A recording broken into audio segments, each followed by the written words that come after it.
And there's our floater. Come down here a little bit.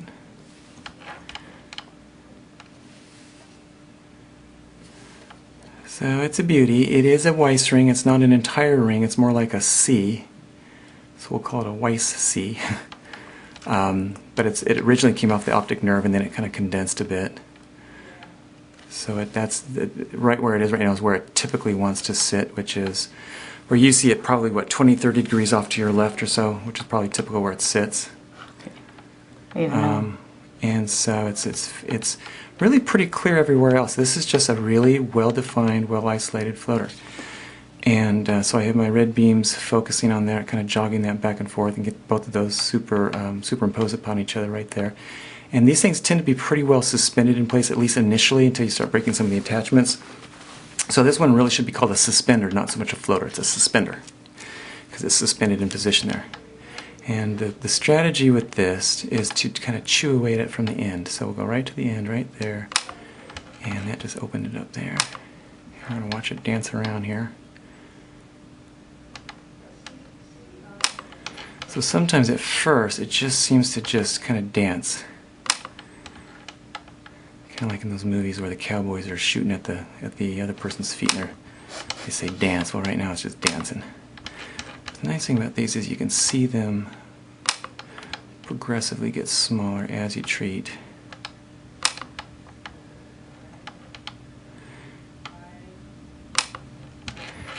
And the nice thing about working at the end of these things, kind of chewing away at it like a rat, is you tend to be able to keep track of the pieces so they don't get away from you too much, whereas if you just kept dividing it and dividing it and dividing it, you just have little pieces all over the place. So this is a nice as far as being able to monitor the progress and see it get smaller as we go here.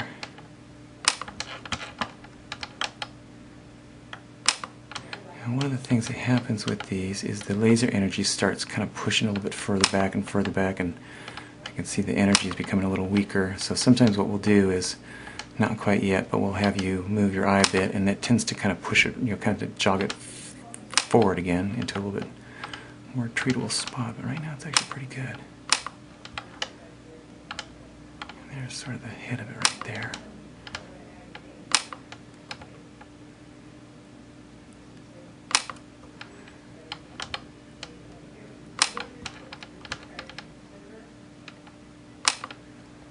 I only wish all my floaters looked like this.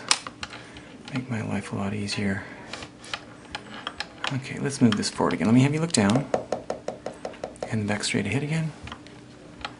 And there it is. Yeah, that did move it forward. Makes a difference.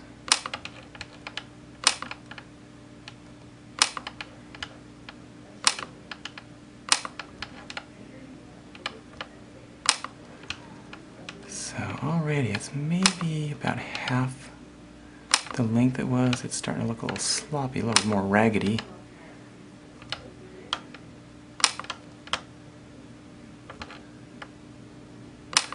So I mostly get points for overall result, not neatness. Showing my work, but neatness doesn't count as much, I guess. Maybe look down again. And back to light here again. And there it is. Behaving very nicely, right where I'd want it to.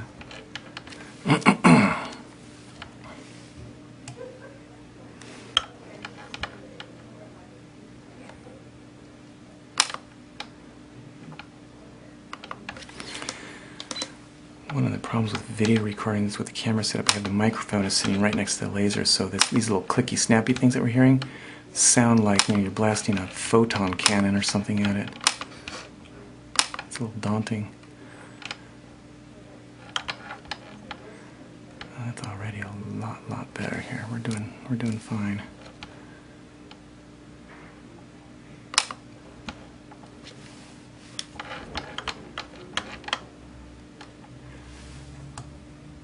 Okay, look down again. Straight ahead here. These tend to photograph pretty well too, videotape pretty well.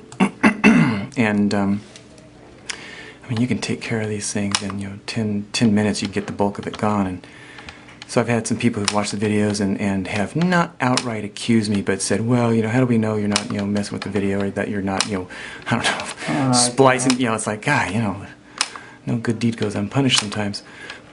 So this, sometimes I'll just show the whole thing from front to beginning. No editing, no cuts, no chroma key, green screen, CGI effects. I mean, it's all just, you know, real raw footage, and you show that. And if someone's willing to sit for 10 minutes and watch the whole thing, I don't see how they couldn't watch that and then say, well, you know, it was there and it's not now. So, you know, maybe it's not a perfect procedure, maybe not all floaters can be treated, but at least if you can show that there are some floaters that can be absolutely obliterated, you know, almost entirely right before your very eyes, that's pretty good evidence. Okay. We don't have to you know, talk about, you know, lab values or enzyme levels or protein measurements or assays. I mean, you don't have to talk about genetic. I mean, it's just literally there's physical stuff that was physically visible that you could see, that was in a very consistently located position, that you saw it get chewed up from one end to the other, and, you know, 10 minutes later, so it's essentially gone, and that is pretty hard to refute.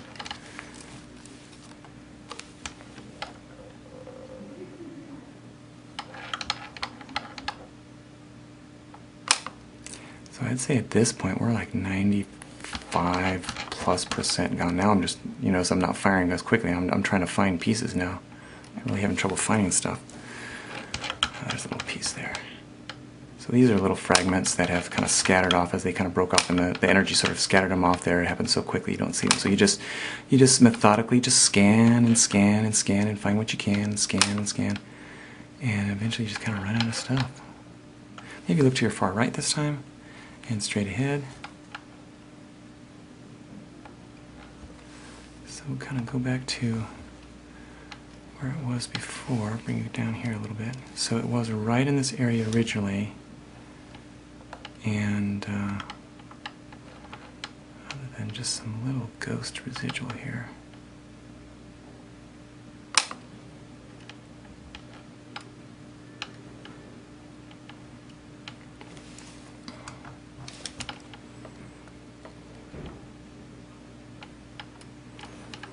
Okay, look down again. Back up here straight. By the way, how are you doing? Fine. Absolutely fine. Because I haven't heard you screaming in pain or anything like that. I'm no pain. I'm going to presume that this has been a painless process for you. Absolutely. Okay. I just wanted to get that recorded. I knew you I'm were not here feeling it. drugged. Yeah, so glad. I think all anybody would have to do is just talk to the patient. Yeah, that's true.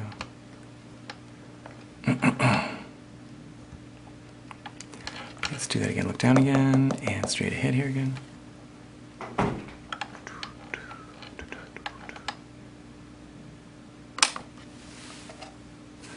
So compared to our original here, that's pretty small. I'm not sure if that'll show up very well in the video, but now we're just, I'll bring up the light a little bit. Sorry, no, that's bright. These things are very low contrast. They don't show up very well unless you increase the light.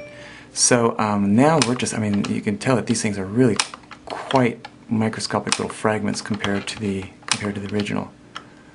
You know, size-wise, well, there's the optic nerve here. The optic nerve, the diameter of that optic nerve is about 1.5 millimeters.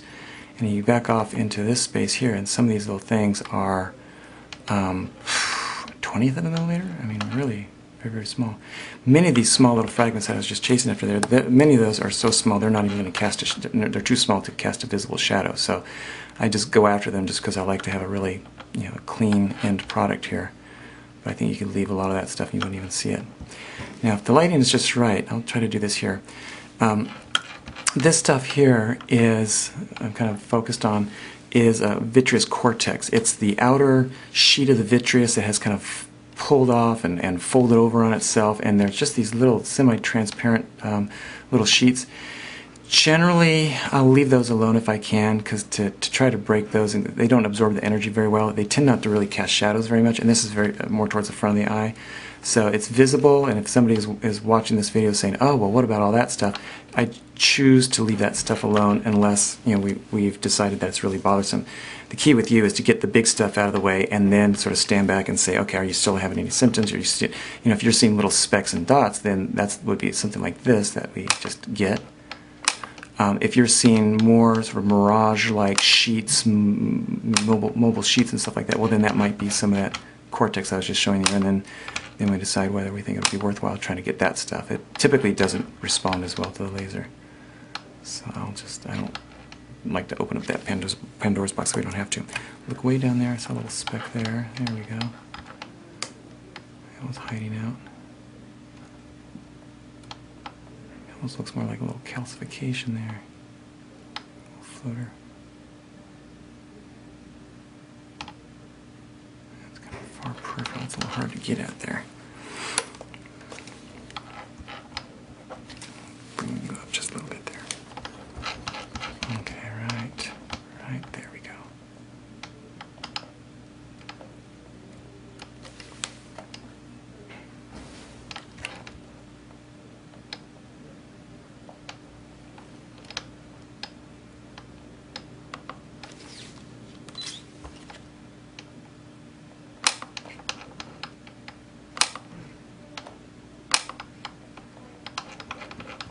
There's beautiful little bubbles. Look like little mercury blobs. And that's what you do. You break that stuff into it. It vaporizes, turns to gas bubbles. And those gas bubbles will float up out of the way there, and eventually just reabsorb and dissolve. And they don't last long, right? About 20 minutes or so. And they're gone.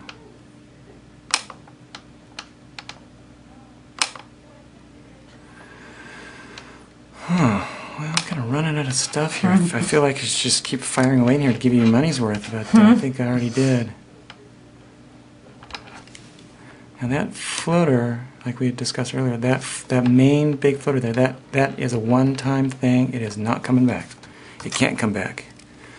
Now, if there's some little scattered little remnants way out in the periphery that I can't see, I mean, that's possible that some of those might come back in. But again, we're talking about the tiny little fragments that we can just go back and get a second time if we need to.